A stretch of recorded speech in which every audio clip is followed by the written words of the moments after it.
Imagine descending into the earth through a narrow stone passage, the temperature dropping with every step. The air grows still, the walls close in, and then the darkness opens up into something that shouldn't exist.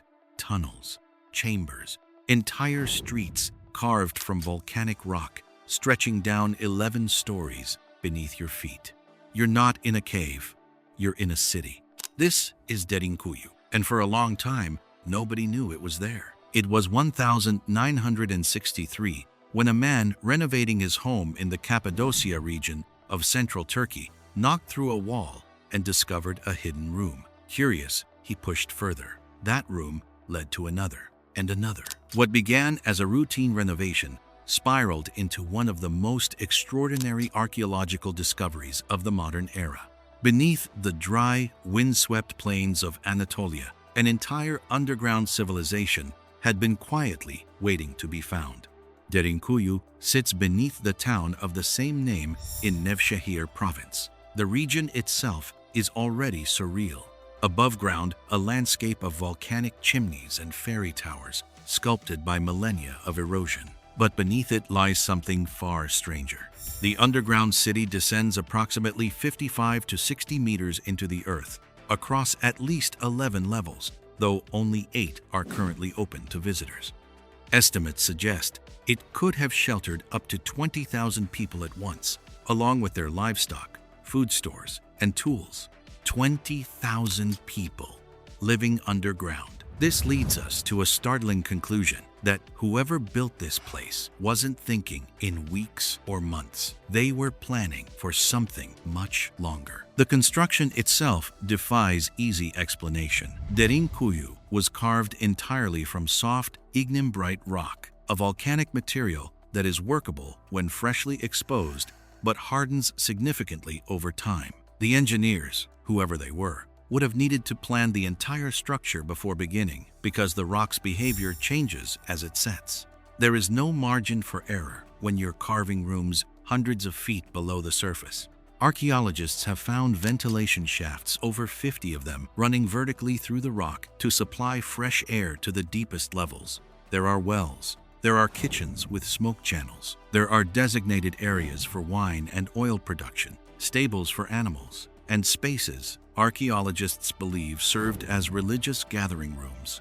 The city even had schools, or at minimum, rooms that appear to have functioned as places of communal learning and assembly. It makes one wonder if the intent was far more deliberate than we assumed, not simply survival, but the continuation of an entire way of life, preserved in stone. The most chilling engineering detail of all is the door system. Heavy, circular stone wheels, each weighing several hundred kilograms, were positioned at key passageways throughout the tunnels. From the inside, a single person could roll these stones to seal an entire corridor. From the outside, they were immovable. These weren't doors built to let people in. They were built to keep people out, permanently if necessary. Who were they keeping out? The historical record suggests Derinkuyu was used and expanded across multiple civilizations over thousands of years.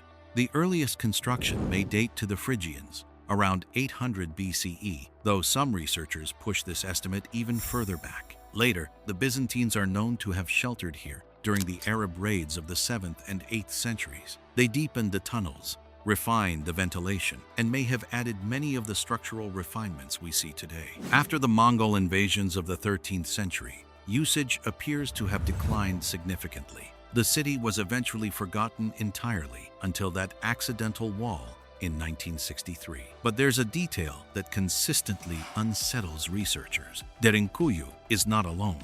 The Cappadocia region contains hundreds of underground structures, and at least 40 of them qualify as genuine underground cities of significant scale. Some of these are connected to each other through long subterranean tunnels. One passage reportedly linking Derinkuyu to the nearby underground city of Kemaklu. Though its full extent has never been fully excavated or confirmed, the evidence remains inconclusive, yet it suggests that this was never a single emergency refuge. It was a network, a deliberate, coordinated subterranean infrastructure built and maintained across generations. What kind of persistent threat demands that kind of response? We know the region was volatile, positioned at the crossroads of empires, frequently invaded, frequently burned. But underground networks of this scale require enormous communal effort. They require engineers, labor, planning, and shared purpose sustained across centuries. They require a culture that accepts, even normalizes, the idea of disappearing below the earth and closing a stone door behind them. And here is perhaps the most quietly haunting realization of all. At some point, the people of Derinkuyu stopped coming back down. They left. They moved on. They built lives above ground again, and eventually, even the memory of what lay beneath their feet faded away.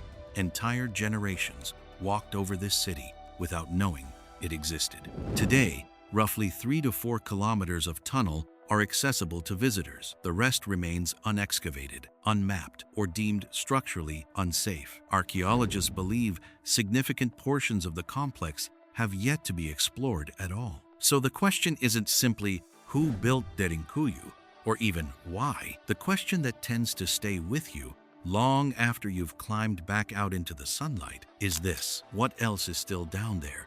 And if the people who carved it could see us standing in their silent rooms today, would they be surprised that it took us this long to find them? If you were one of the 20,000, what would you have brought with you into the dark? Leave your theory below.